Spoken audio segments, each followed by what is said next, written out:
WSOU 89.5 FM. I'm Valentino, and I'm joined here today with Vola. Can you guys go around and introduce yourselves and what you do with the band?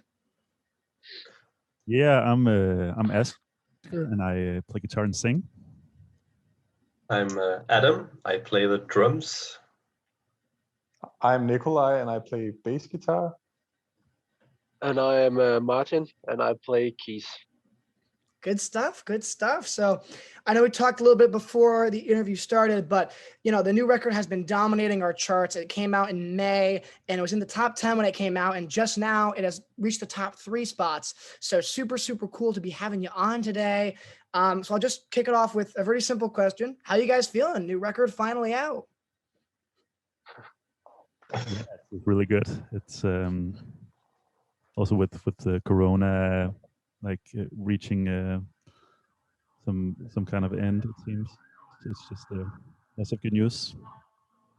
Yeah, it's like there's finally an end in sight after all this year of just craziness, Yeah, we hope so. It feels too good to be true, almost. So I think we're really hopeful for the future, both with the band and the world. But we'll see about that. Yeah, but yeah, it feels very, very good actually, and surreal sometimes to reach so far away from home, all the way to the US. It's pretty cool. Yeah. So was this record written in the pandemic, or was it written before the pandemic? It was written right before the pandemic, so I think we started writing in October 19 drums in late February 2020, and right after that Denmark shut down pretty much, but luckily for us we were just going to produce the album without the help from the outside really, so it was just about sitting by the computer and then tracking, so we were lucky already planning to isolate. Yeah. I can imagine that it's got to be difficult to even track or even master a record in the pandemic, because if you're all in the same room together, it's like, oh, make that a little louder, make that a little softer. But when it's the pandemic and we're all quarantining, you have to send emails back and forth. Wait, which part? No, this part. This part? Okay, yeah, that part. But our way of working has been very Corona friendly. Yeah. We're used to recording things separately. After the drums were recorded, that was in a studio where we were all together. But after that, it was usually the next instrument was my bass that we recorded, and that was just me and Asker together. So it's been done very much in smaller teams, but that's how we usually do it anyway. Yeah. I think we're pretty comfortable with working online and sending ideas and comments back and forth. Also because Adam is from Sweden, we're from Denmark, and Adam lives maybe 7-8 hours away by car. Yeah. So it works well online for us. Yeah. Yeah, it's like that distance almost helped prepare you for when the pandemic happened. Okay, well, we've been doing this before, so. Exactly. So now, again, diving into this new record, Witness, it's going very, very well. Right now, your Spotify stats, 281,843 monthly listeners. It really is exploding in this metal scene. How is it to watch it kind of grow, but from the pandemic side?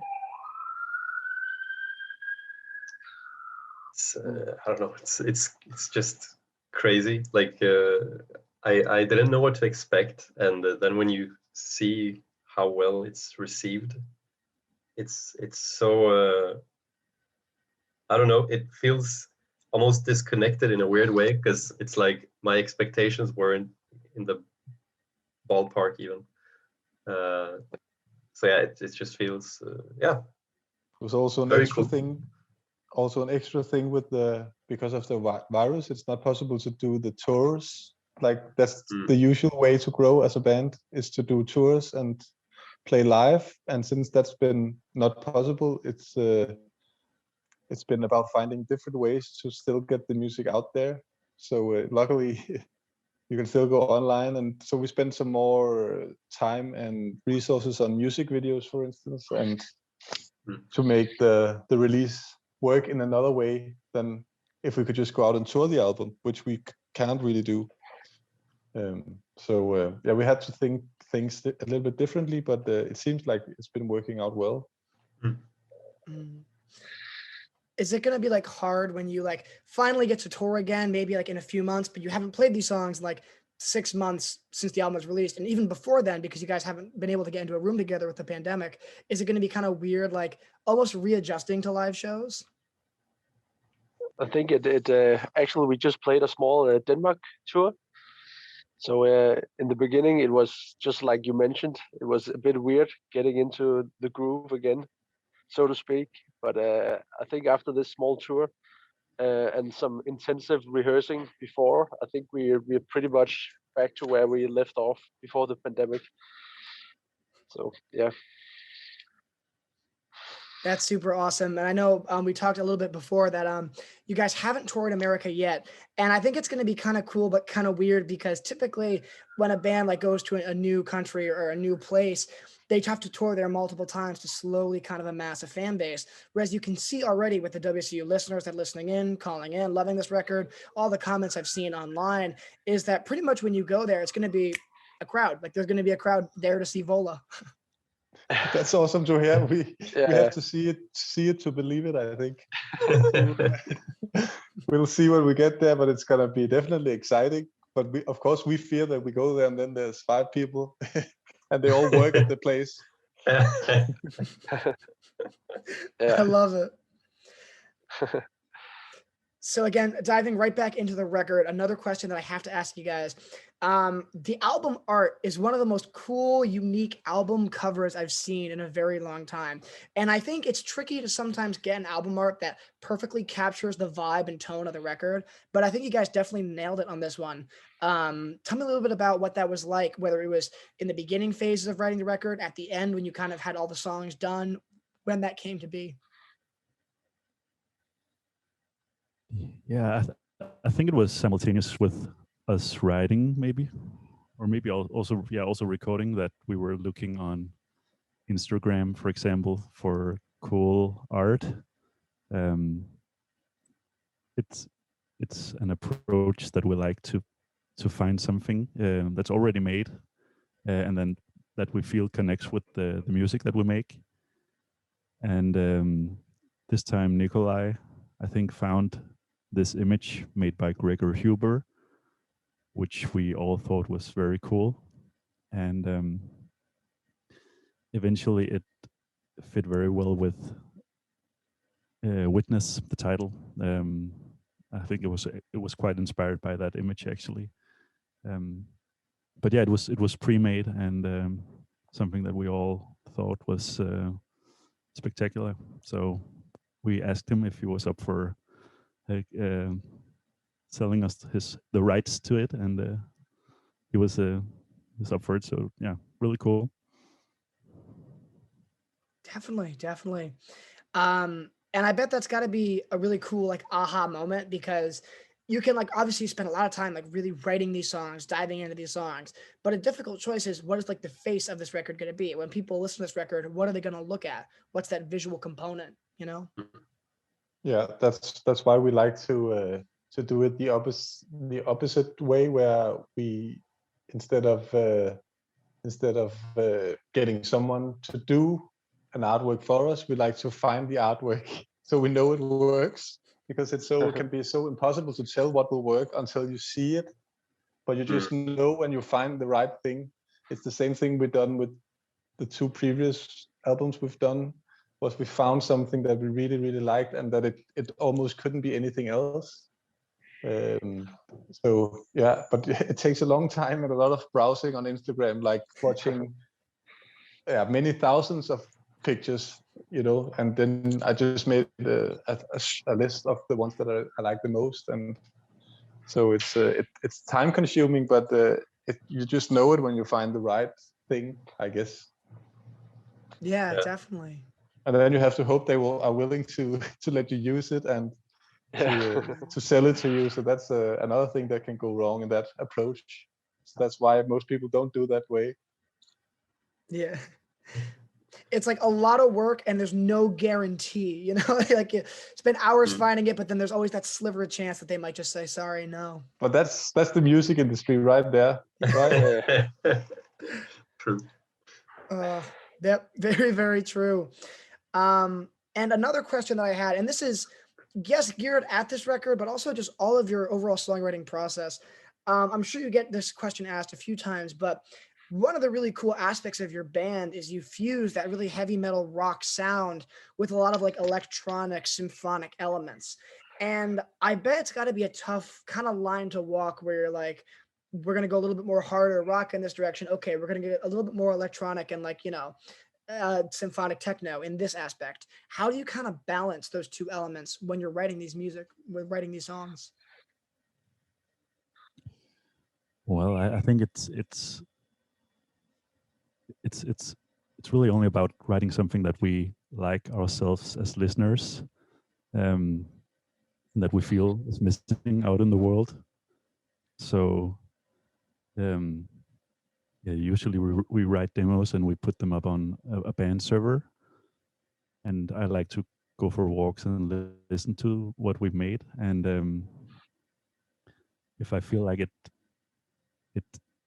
sparks something in me when I listen to it, that's just cool, and that's no matter how it sounds.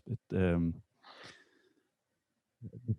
songwriting just has to be there, I think, and then it can be wrapped in whatever mood or genre. It's just about having the chord just needs to be a good song that's enjoyable for us to listen to. That's a good point, where it's like, if you have a good core song with it and then you add on other electronic stuff, it'll only make it better. Whereas if you don't have a good core song and then you start adding stuff on, you can't polish that up if it's not good at its core.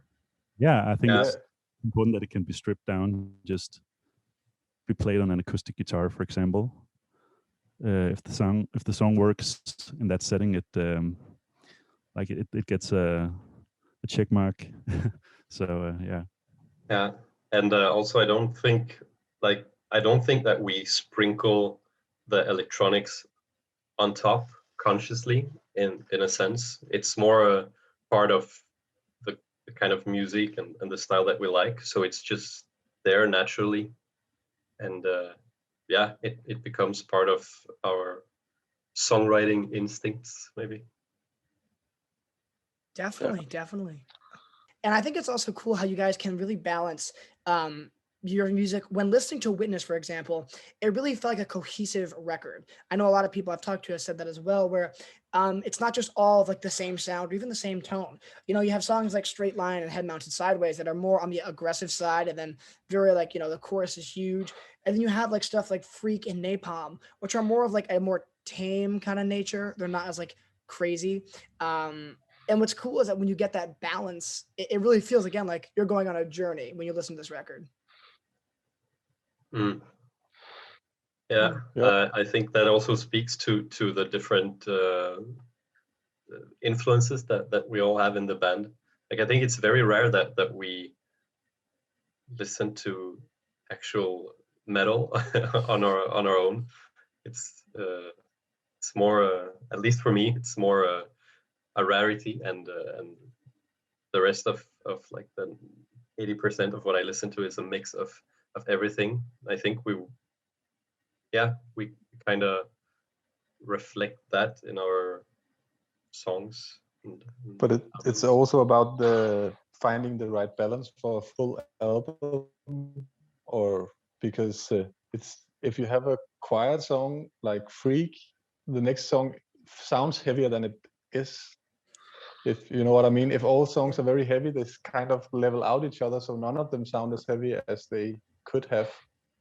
It's a lot about the context as well, so that's why it can be nice to have a little bit of different vibes and atmospheres. It's also live.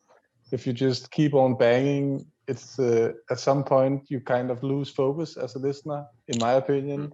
And if you have a very, very quiet song, and then play a heavy song. That song is so fucking heavy.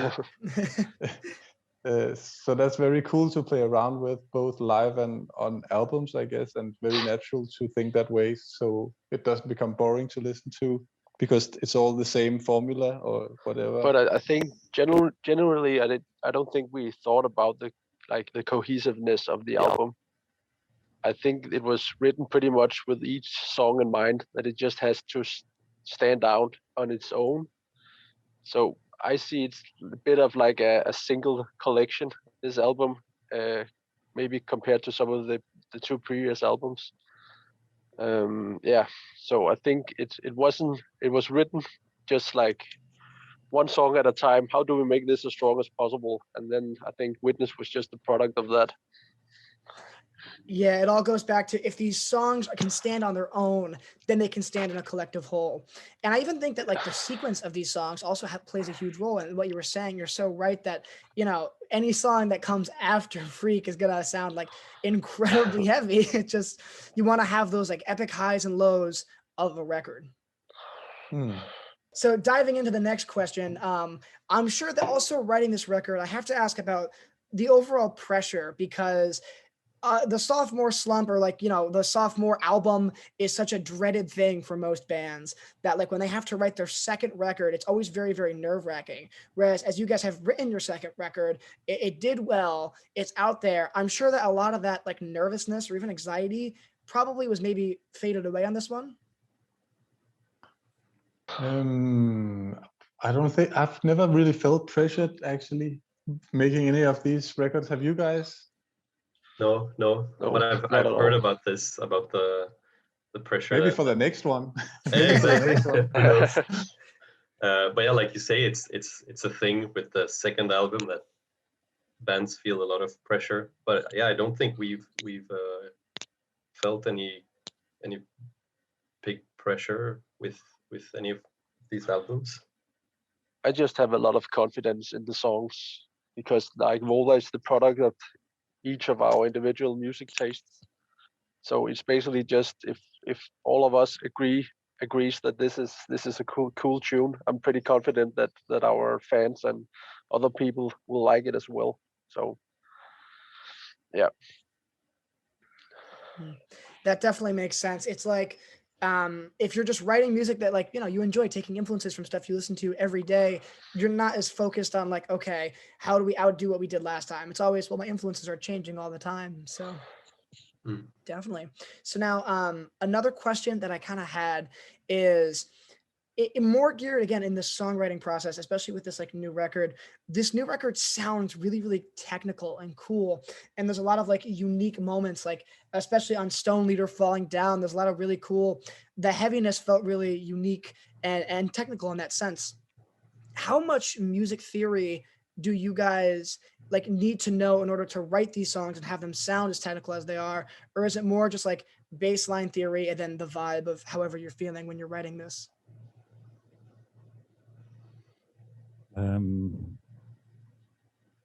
Well, I don't even know what like the names of the chords I'm playing. It's just what sounds cool on the fretboard. Like we can investigate that afterwards, but while making it, it's just whatever sounds cool. And I would say like a band like Meshuggah, for example, has been a big influence in terms of how we write rhythms and riffs, in the way that they have like two time signatures going on at the same time. So that's, I think they've been teachers in that sense. But yeah, it's not very conscious the way we apply music theory. It's just whatever sounds good. But I think we've all been music nerds for a while, a little bit. So we all have, like Adam has been nerding on the drums a little bit, and I think Asger, you've also been nerding some Dream Theater at some point, or like I think we are of course subconsciously using the theory of what we've heard, but when we write, we don't think about it. It's just about what to get the sound needed, in a sense. But of course, we are more technical band than Status Quo or whatever. But it's we write the same way as they do. They just go for it and do whatever they think sounds good.